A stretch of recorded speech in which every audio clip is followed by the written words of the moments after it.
إن الحمد لله نحمده ونستعينه ونستغفره ونعوذ بالله من شرور أنفسنا وسيئات أعمالنا.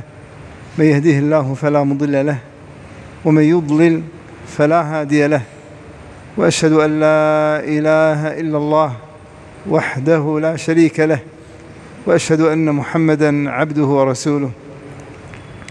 يا أيها الذين آمنوا اتقوا الله حق تقاته ولا تموتن إلا وأنتم مسلمون. يا أيها الناس اتقوا ربكم الذي خلقكم من نفس واحدة وخلق منها زوجها وبث منهما رجالا كثيرا ونساء، واتقوا الله الذي تساءلون به والأرحام إن الله كان عليكم رقيبا. يا أيها الذين آمنوا اتقوا الله وقولوا قولا سديدا يصلح لكم أعمالكم ويغفر لكم ذنوبكم، ومن يطع الله ورسوله فقد فاز فوزا عظيما. أما بعد، فإن أصدق الحديث كتاب الله تعالى، وخير الهدي هدي محمد صلى الله عليه وسلم، وشر الأمور محدثاتها، وكل محدثة بدعة، وكل بدعة ضلالة، وكل ضلالة في النار. أما بعد، إخواني، كلنا يزعم أنه يحب الله تبارك وتعالى، وكلنا يزعم بأنه يحب الله أكثر من كل شيء، وكلنا يزعم بأنه يحب الله أكثر من نفسه، وأكثر من أمه، وأكثر من أبيه، وأكثر من زوجته، وأكثر من أبنائه، وأكثر من أحب الأصدقاء إليه. أليس كذلك؟ كلنا يزعم هذا، ولكن الواقع وأحوالنا هل تصدق هذا الكلام؟ هل أحوالنا فعلا تخبر وتبين بأننا نحب الله أكثر من كل شيء، وأكثر من أصدقائنا، وأكثر من أحبابنا من الخلق؟ عندما تأتيك رسالة من أحب الناس إليك وأحب الناس إلى قلبك، تقرأ هذه الرسالة، تقرأ الجملة الأولى، تقرأ الجملة الأولى وتتمعن فيها وتبحث ما وراء هذه الجملة، وماذا يعني هذا الحبيب بالجملة الأولى. وبعد أن تنتهي منها تقرأ الجملة الثانية التي بعدها وتتدبر فيها وتستلذها، وقبل أن تقرأ الجملة الثالثة تحاول أن تربط بين الجملة الأولى والجملة الثانية، وتنظر ما وراء هاتين الجملتين، ثم تقرأ الجملة الثالثة والعبارة الثالثة وتنظر ما وراءها وماذا تعني هذه، ثم قبل أن تنتقل إلى الجملة الرابعة تحاول أن تربط ما بين الجمل الثلاث، وهكذا إلى أن تنتهي الرسالة وأنت في تمام السعادة والتدبر لها.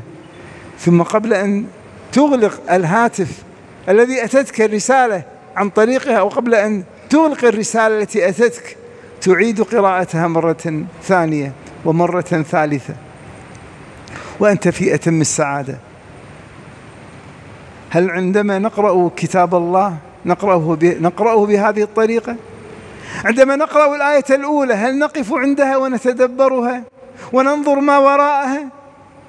عندما نقرأ الآية الثانية من الرسالة الإلهية لنا هل نتدبر الآية الثانية وننظر ما وراءها؟ وهكذا الثالثة. هل نحاول أن نربط بين الآية الأولى والآية الثانية، أم نقرأها قراءة هكذا ثم نقول قرأنا القرآن، قرأت صفحة، قرأت وجها من القرآن، قرأت وجهين، قرأت جزءا؟ ماذا قرأت؟ قرأت الحمد لله.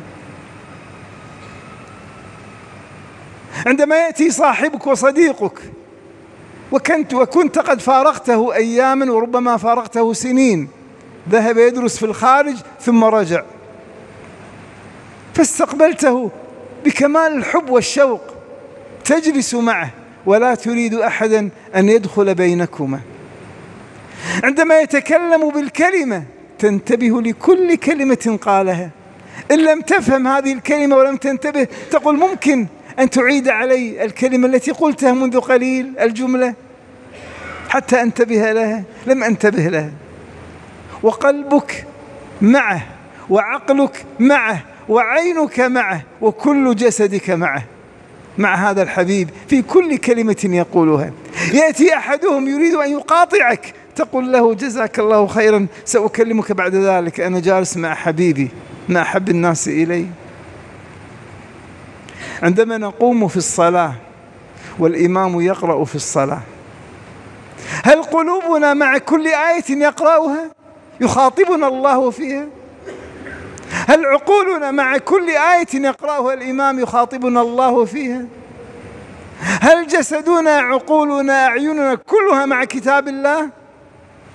أم عندما تكبر في الصلاة الله أكبر تتذكر ماذا أكلت، تتذكر ماذا ستأكل، ماذا ستقول لصاحبك، ماذا ستدرس، أين ستذهب الآن، ستذهب إلى المسجد أم ستذهب إلى السوق، أم ستذهب إلى صاحبك، أم تنام، أم تفعل، أم تغسل ثيابك، أم تنظف البيت، أم يعيش مع دابته، أم يعيش مع صاحبه، إلى أن يقول الإمام السلام عليكم ورحمة الله، السلام عليكم ورحمة الله، وهو لا يعلم ماذا قرأ الإمام.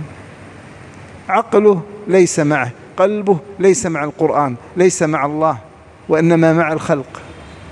إذن هل نحن نحب الله أكثر من كل شيء؟ نصدق، هل نحن نحب الله أكثر من كل شيء؟ قال أحدهم قال صدقت، أنا أشعر بهذا، أقول بأني أحب الله أكثر من كل شيء، لكن واقعي وحالي لا يقول هذا. ما هو الطريق إلى الله؟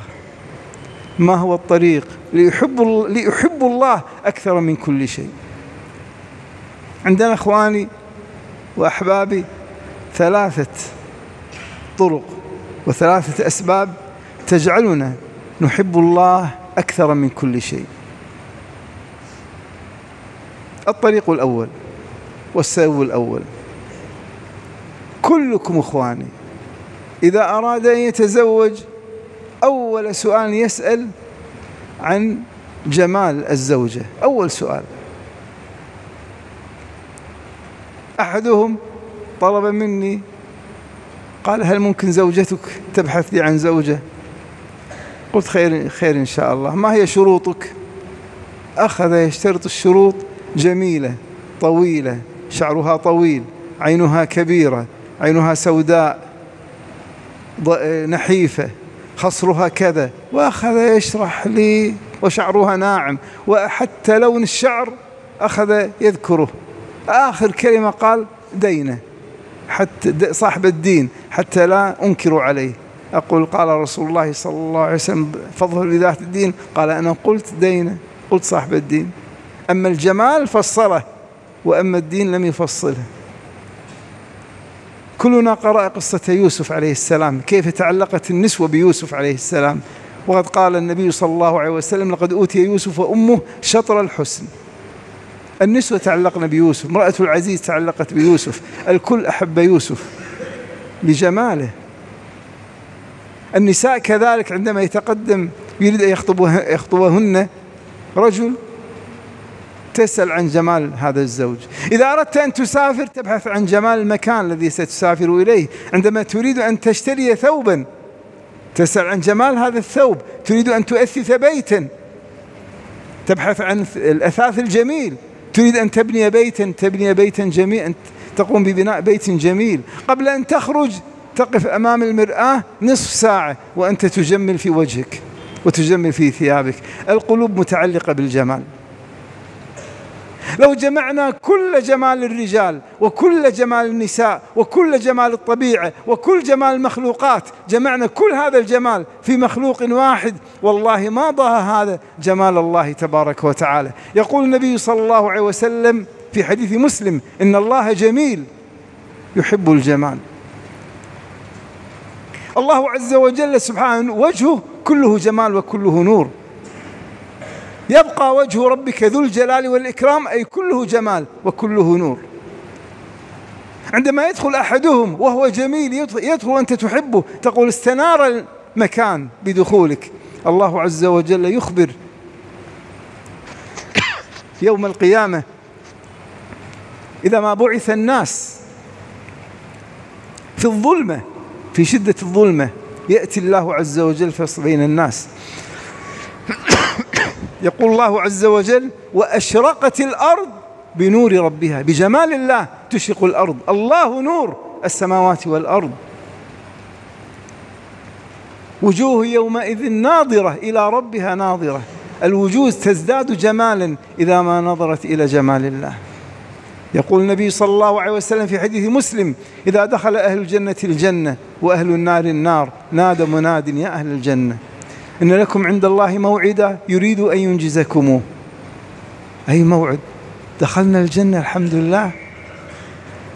قال ألم يبيض وجوهنا ويدخلنا الجنة ويزحزحنا عن النار؟ ماذا بعد هذا؟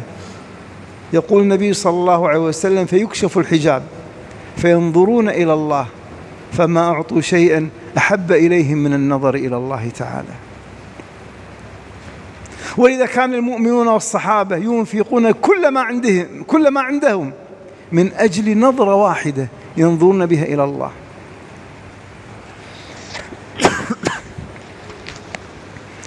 ويطعمون الطعام على حبه مسكينا ويتيما وأسيرا إنما نطعمكم لوجه الله لننظر نظرة واحدة إلى الجمال الإلهي. كان أبو بكر يشتري الأعبد ويعتقهم ويبذل كل ماله لله عز وجل ولنبيه صلى الله عليه وسلم. ماذا أبقيت لأهلك؟ قال أبقيت لهم الله ورسوله.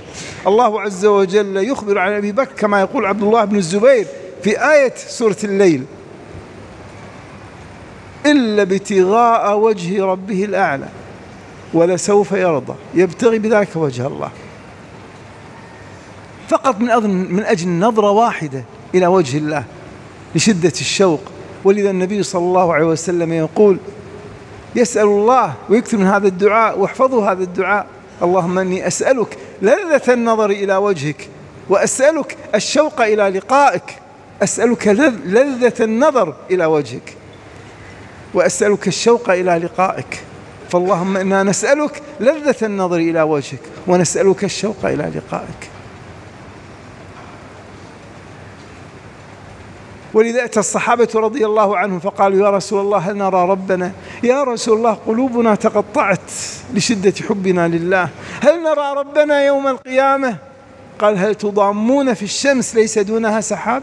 هل ينضم بعضكم إلى بعض وتتزاحمون لرؤية الشمس إذا أشرقت الشمس ليس دونها سحاب؟ قال لا يا رسول الله لا نتضام، كل منا في مكانه يرى الشمس.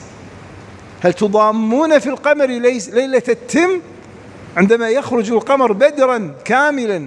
هل ينضم بعضكم إلى بعض وتتزاحمون لرؤية البدر أم كل منكم في مكانه؟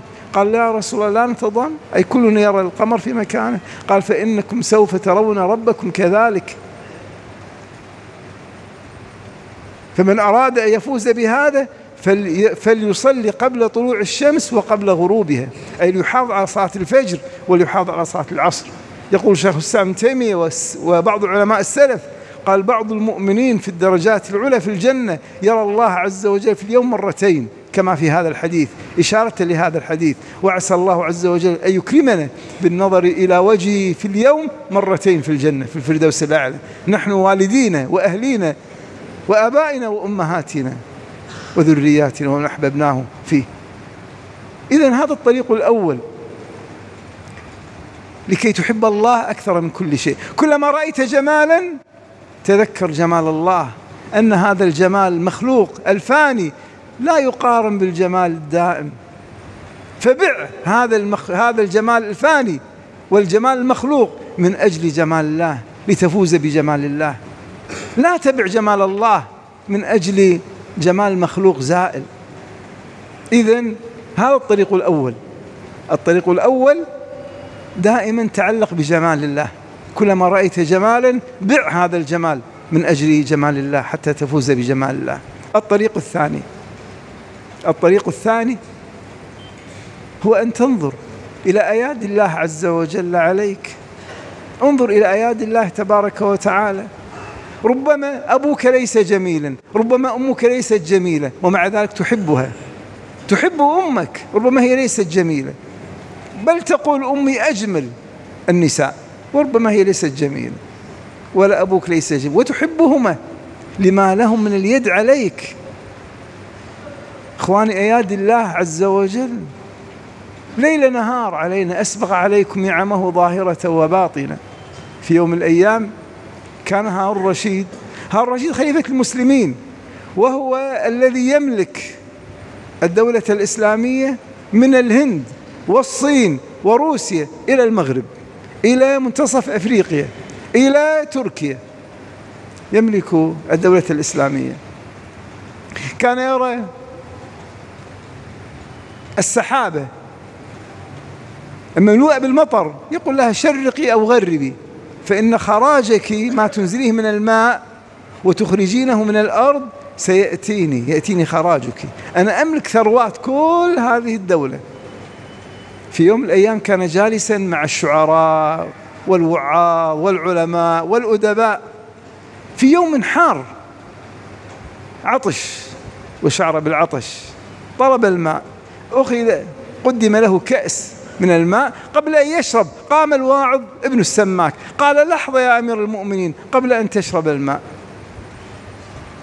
أرأيت لو كنت في صحراء قاحلة شديدة الحرارة وفي يوم صائف ولا يوجد ماء وتكاد تموت من العطش، وأنت أمير المؤمنين تكاد تموت من العطش، بكم تشتري هذا الكأس الآن الذي بين يديك؟ بكم تشتري هذا الكأس من الماء؟ نكس رأسه قال: ابن السماك أشتريه بنصف ملكي. قال: اشرب يا أمير المؤمنين هنيئا مريئا.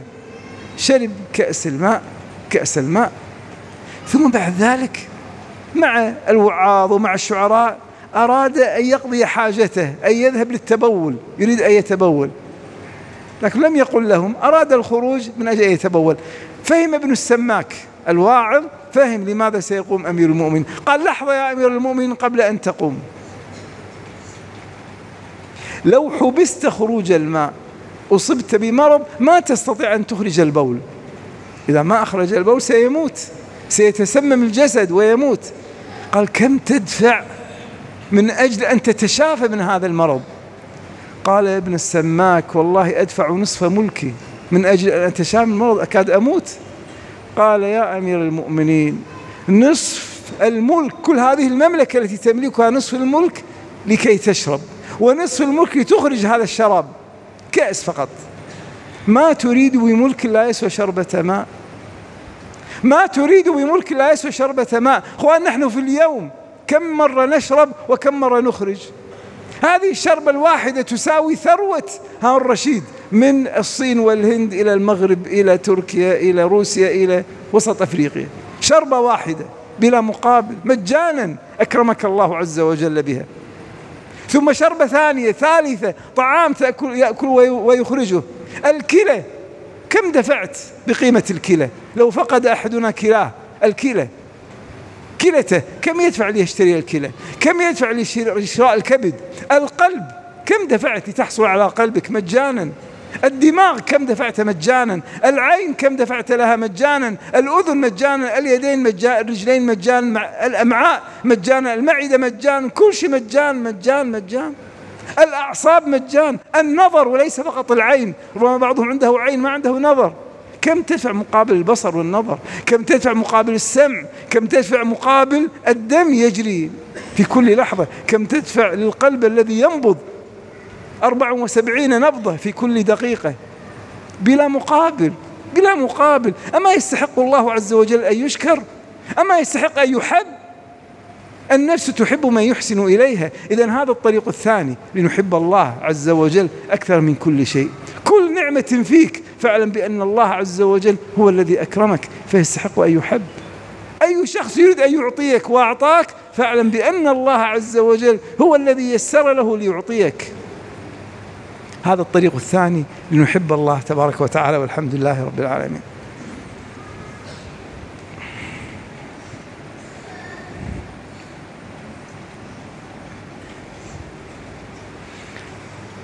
الحمد لله والصلاة والسلام على رسول الله، وأشهد أن لا إله إلا الله وحده لا شريك له، وأشهد أن محمدا عبده ورسوله. إخواني، أما الطريق الثالث لنحب الله أكثر من كل شيء، وهذا الطريق الأخير هو كمال صفات الله عز وجل. ربما شخص من الخلق ليس جميلا وليست له يد عليك أبدا، ولكن سمعت عن أخلاقه العالية، صاحب أخلاق، يتعامل مع الناس بكمال الخلق، يحلم مع الناس وكريم مع الناس ويحسن إلى الناس، من أكمل الناس خلقا، ولم تكن له يد عليك وليس جميلا، ألا تحبه؟ تحبه لكمال أخلاقه، لكمال صفاته من الأخلاق.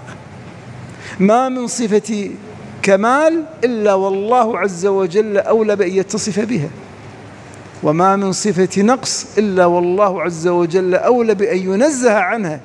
ولذا تقول سبح اسم ربك الأعلى، سبحان ربي الأعلى، هو الأعلى في كل شيء، في كمال صفاته سبحانه. فالله عز وجل له أكمل الصفات، ألا يستحق أن يحب؟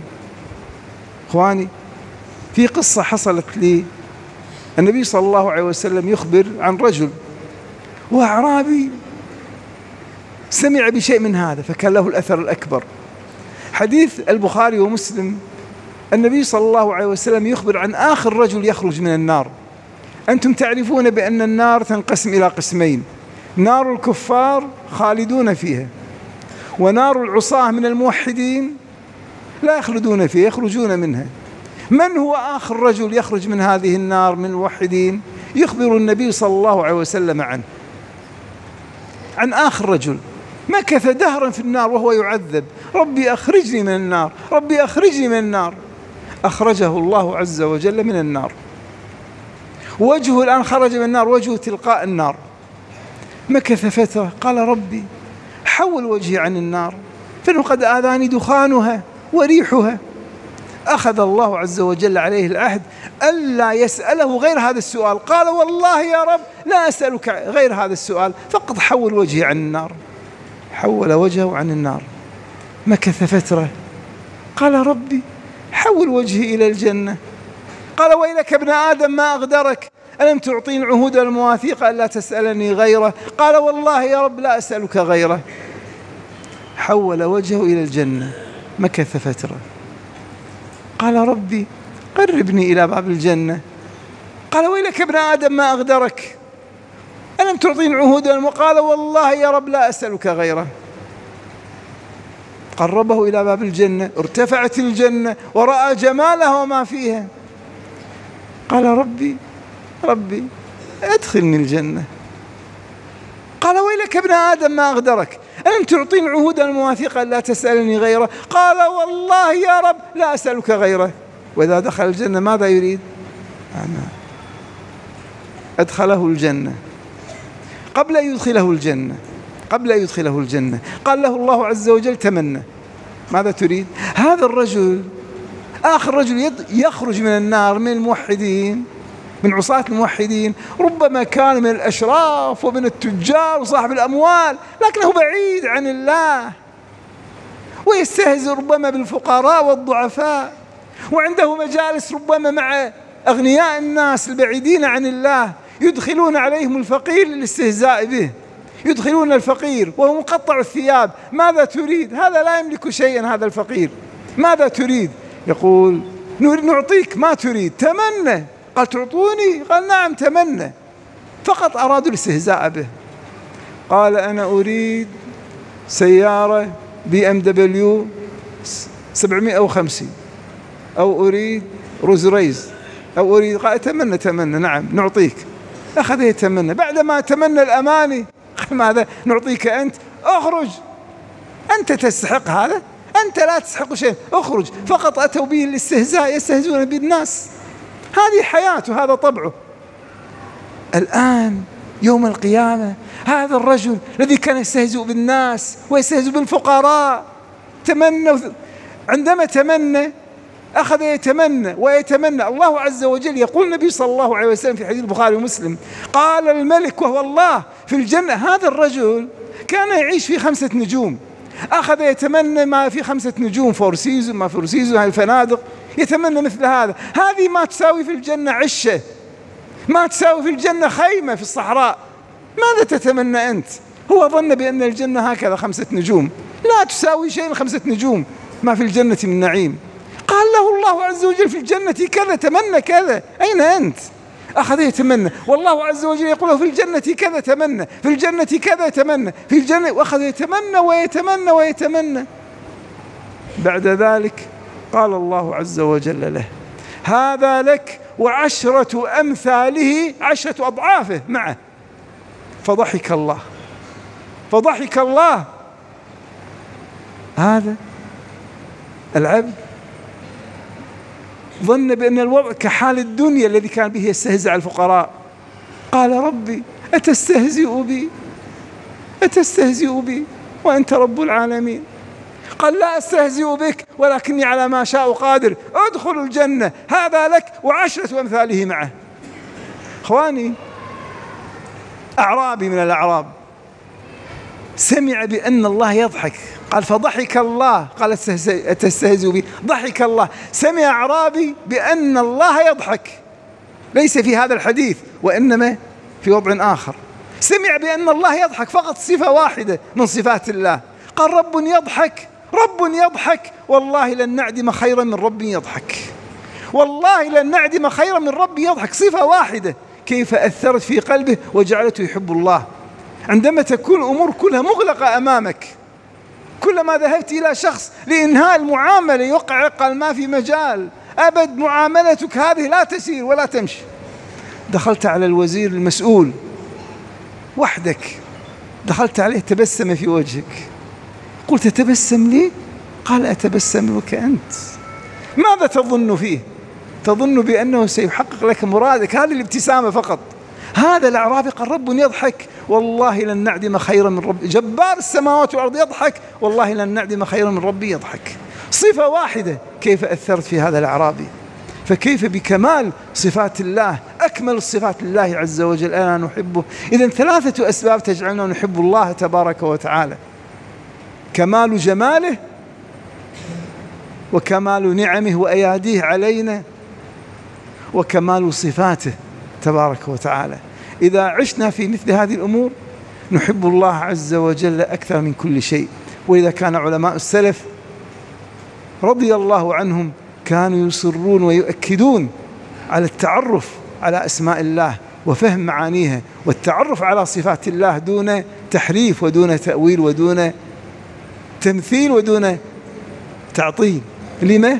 لكي نتعرف على الله ونحب الله ونحقق كمال العبودية لله تبارك وتعالى. فاللهم أرنا الحق حقا وارزقنا اتباعه، وأرنا الباطل باطلا وارزقنا اجتنابه. اللهم إنا نعوذ بك من كل عمل يخزينا، ونعوذ بك من كل صاحب يردينا، ونعوذ بك من كل أمل يلهينا، ونعوذ بك من كل فقر ينسينا، ونعوذ بك من كل غنى يطغينا. اللهم اغفر للمسلمين والمسلمات والمؤمنين والمؤمنات الأحياء منهم والأموات، إنك سميع قريب مجيب الدعوات.